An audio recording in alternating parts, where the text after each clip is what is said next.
اور اس کے سر پر ہی ہوگا، وہ بری الزمان نہیں ہوگا۔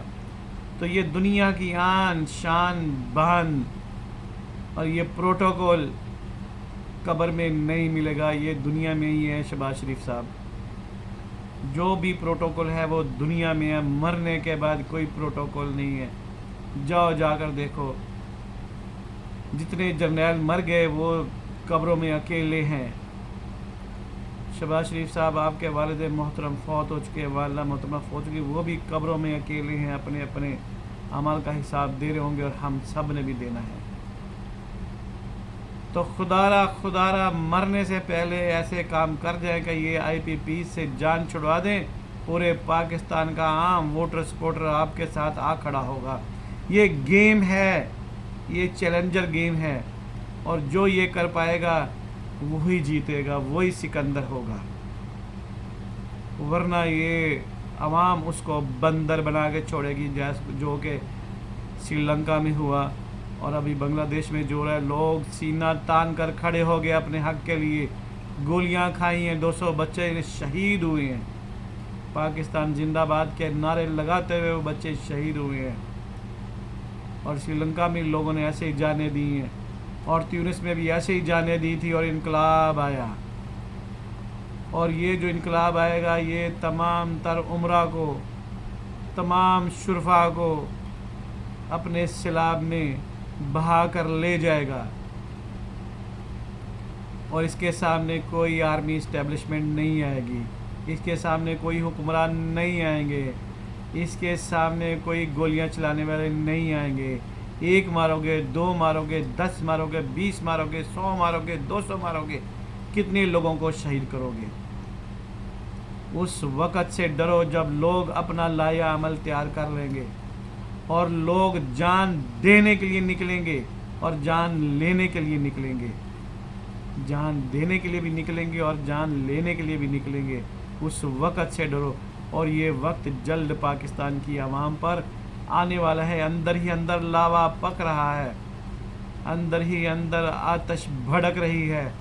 اور جب یہ لاوا پھٹے گا تو بہت سارے لوگوں کو بہا کر لے جائے گا، اور دشمن اس کے انتظار میں بیٹھا ہے، اور تم دشمن کی ہاتھوں کو اور ان کے خیالات کو مضبوط کر رہے ہو۔ غور کرو میری باتوں پر، ورنہ مٹ جاؤ گے، نام تک نہ ہوگا۔ پاکستان زندہ باد، پاکستان پائندہ باد، اسلام زندہ باد۔